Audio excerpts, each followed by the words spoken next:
What I look at it as is one of the ways where students can realize their own potential. They became poets and politicians, captains of industry, and generals of the army.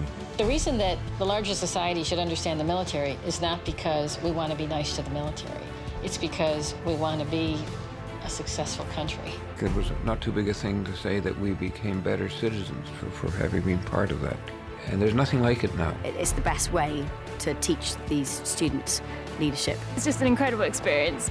I'd really recommend that to everyone, to be honest.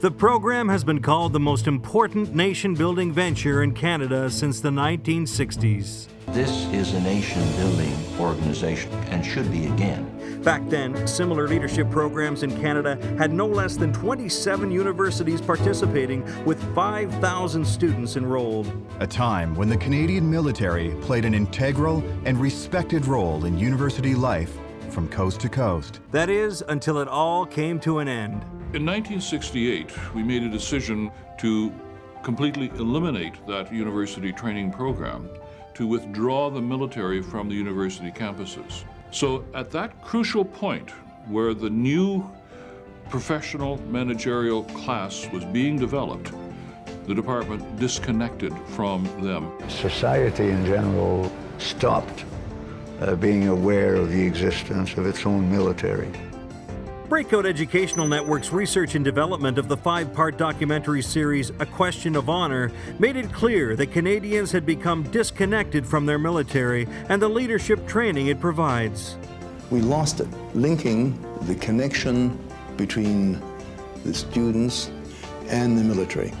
Breakout realized that it's not just a problem that needs fixing, but a condition that needs to be changed. And the place to start is with Canada's youth. When I was at the University of Ottawa, I did a program. I brought officers into the University of Ottawa to get their BA. In the beginning, when I wanted to start the program, I had political science professors in my office going, "You can't have military in this university, it's no good." And within 3 months, they're sitting in my office going, "These are the best students I've ever had." The Canadian National Leadership Program, or CNLP's cumulative impact, will see thousands of young Canadians entering the workforce every year with the strongest of leadership skills. 106 new kids, fresh from home, starting university life. The difference only a few months makes is just incredible.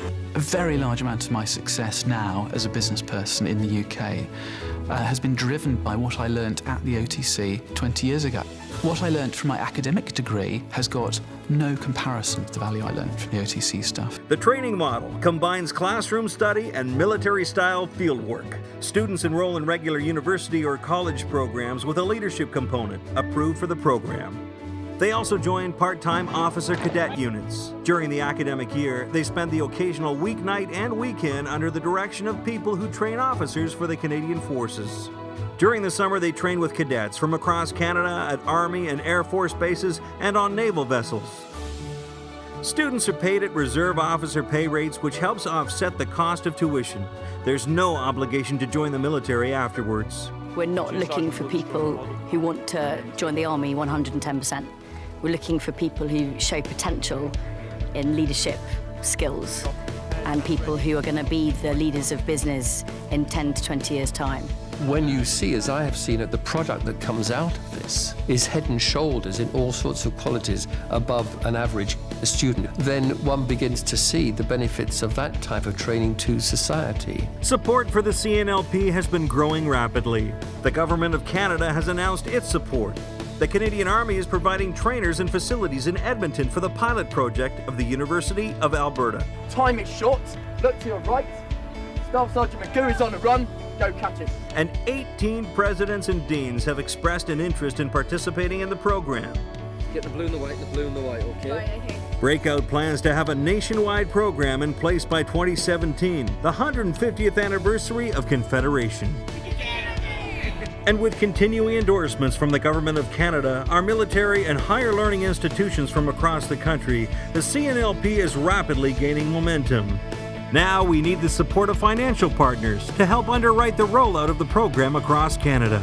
Those who share our vision of leadership, citizenship, and nation building. And I think now is the time to give Canadian students that option. They will learn to be Canadian. They will get an identity that they never had before.